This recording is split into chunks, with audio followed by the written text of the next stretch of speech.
Hello everyone, welcome to my YouTube channel Divya study hub. कल पिछली class में मैंने आपको स्टोरी बताई थी ode ode of beauty in evening. आज मैं आपको उसके कुछ इंपॉर्टेंट क्वेश्चंस बताऊंगी जो एग्ज़ाम्स के लिए बहुत ही हेल्पफुल रहेंगे। In ode to evening William Collins beautifully describes the peaceful beauty of evening. William ode to evening जो कविता है इवनिंग पे, शाम पे, उसमें विलियम कॉलिंस जो है वो बहुत ही सुंदर तरीके से, बहुत ही पीसफुली ब्यूटी ऑफ इवनिंग को, यानी कि उसकी शाम की सुंदरता और जो शांतिपूर्वक जो शाम होती है उसको डिस्क्राइब करें, मतलब उसके बारे में बता रहे हैं। After sunset the sky become soft and calm. Sunset के बाद यानी कि जब ढल जाता है तो पूरा जो आसमान है वह पूरा सॉफ्ट यानी कोमल और साफ़ हो जाता है। Birds return to their nest. जो चिड़ियाँ हैं वो अपने घोंसलों में लौट आती है। Cool winds blow gently. जो हवाएं हैं, जो ठंडी हवाएं हैं, वो बहुत ही अच्छी मंद मंद चलने लगती है। And the fields, reverse and trees become quite. और खेत, नदियाँ, पेड़, ये सब शांत हो जाते हैं। पूरी ही तरीके से शाम के समय में शांत वातावरण सा छा जाता है। The whole atmosphere is filled with silence and freshness.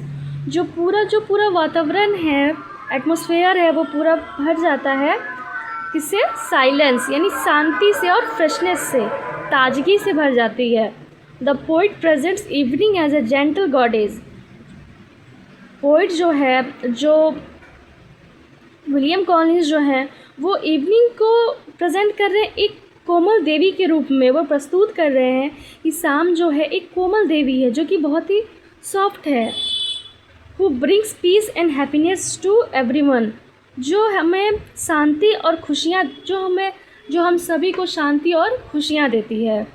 He enjoys the beauty of nature।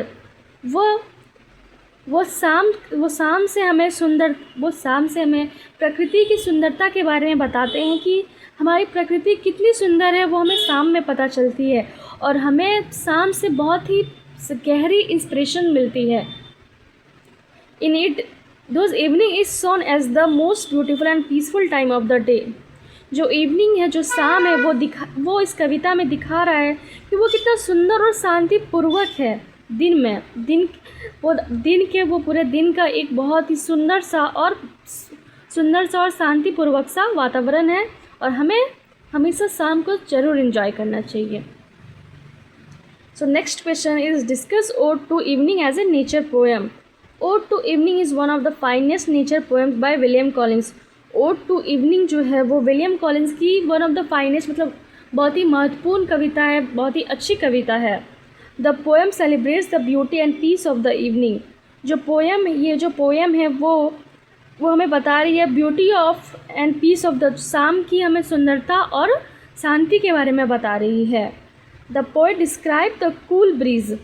Poet जो है वो ठंडी हवाओं के, बर्ड्स, चिड़ियाँ, पेड़, खेत and the quite atmosphere after sunset. जो सूर्य जब ढल जाता है उसके बाद चिड़ियाँ अपने घोंसले में आ जाती है, ठंडी ठंडी हवाएं चलने लगती है, ट्रीज, पेड़, खेत, ये सभी शांत वातावरण में आ जाता है और पूरा ही शांत लगने लगता है, मतलब चारों ओर सन्नाटा है और बहुत ही फ्रेशनेस फील हो रहा है। Nature is presented as a source of joy. Nature जो है इस पोएम में जो है, प्रकृति जो है वो खुद को प्रस्तुत कर रहा है सोर्स ऑफ जॉय, मतलब खुशियों का एक स्रोत है। प्रकृति जो है वो खुशियों का स्रोत है। आप कह सकते हैं कि अगर आप किसी पहाड़ पे चले गए या फिर कोई ऐसी जगह पे जहाँ पे सन्नाटा सा हो और ठंडी ठंडी हवाएं चल रही हो, वहाँ पे आप खुद को भूल जाएंगे और आपको ऐसा फील होगा कि मैं यहीं रह जाऊँ, और पूरी ही एक्टिव फील होगी, फ्रेशनेस फील होगी।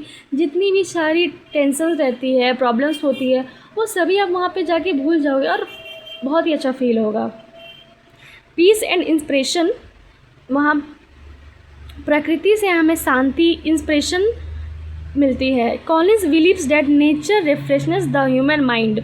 कॉलिंस जो है वो बिलीव करते हैं कि जो प्रकृति है वो ह्यूमन माइंड को रिफ़्रेश करती है and helps the poet to create beautiful poetry. और वह प्रकृति जो है वो पोइट को एक सुंदर सी कविता लिखने में भी बहुत ही मदद करती है।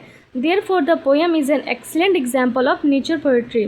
इसलिए इस पोएम को एक बहुत ही एक्सीलेंट एग्जाम्पल माना जाता है नेचर, प्रकृति के बारे में एक बहुत ही अच्छी कविता जो है वो ओड टू इवनिंग है। हम कह सकते हैं कि विलियम कॉलिंस जो है वो हमें अपने प्रकृति से जुड़ने को कह रहे हैं कि हमारी प्रकृति जो है वो बहुत ही अनोखी है, इसलिए हमें हमेशा अपनी प्रकृति से जुड़ी रहना चाहिए और अपने प्रकृति के साथ टाइम स्पेंड ज़रूर करना चाहिए। कभी भी अगर आप फ्री रहते हो, मीन्स फ्री नहीं रहते हो बट फिर भी टाइम निकाल के आपको ज़रूर अपने नेचर्स के साथ बातें करनी चाहिए। आपको अपने जो प्रॉब्लम्स है उनका सॉल्यूशन आपको जाके कभी ना कभी नेचर के साथ मिल जाएगा। सो हमेशा नेचर के साथ जुड़े रहो। सो आपको मेरी वीडियोस कैसी लगती है कमेंट्स में ज़रूर बताइएगा और ऐसे ही इन्फॉर्मेटिव वीडियोस के लिए मेरे चैनल को सब्सक्राइब करना ना भूलें और बेल आइकन को प्रेस ज़रूर करें। Thank you so much.